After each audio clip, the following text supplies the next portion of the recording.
Pemirsa, pada semester 1 periode Januari hingga Agustus 2026, produksi gabah di Sumatera Selatan mencapai 2.885.193 ton atau meningkat sebesar 108.258 ton dibanding periode yang sama tahun 2025. Produksi gabah di Sumatera Selatan pada tahun 2025 mengalami peningkatan lebih dari 700.000 ton dengan total produksi mencapai 3,69 juta ton gabah kering giling atau GKG. Pada tahun 2026, pemerintah Provinsi Sumatera Selatan menargetkan produksi gabah menembus angka 4 juta ton. Namun di tengah ancaman musim kemarau yang dipengaruhi fenomena El Nino, Gubernur Sumatera Selatan Herman Deru meminta seluruh saluran irigasi dan pompanisasi di kawasan persawahan dioptimalkan agar pasokan air tetap terjaga dan target produksi dapat tercapai.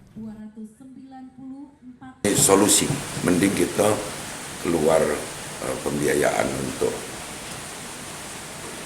mengalirkan airnya, tapi produksi pertaniannya tidak tetap terjaga, yang itu yang kita harapkan.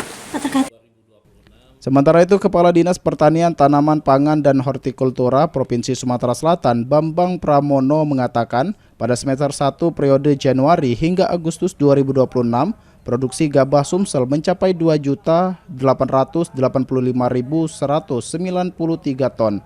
Angka tersebut meningkat 108.258 ton dibandingkan periode yang sama pada tahun 2025.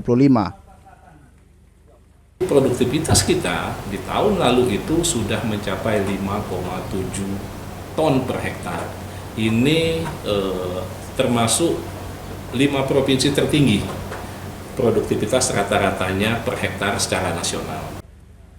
Selain peningkatan produksi, luas panen padi Sumatera Selatan tahun 2026 juga meningkat menjadi 513.818 hektar atau bertambah sekitar 22.820 hektar dibandingkan periode yang sama pada tahun 2025. Eki Saputra, Pol TV.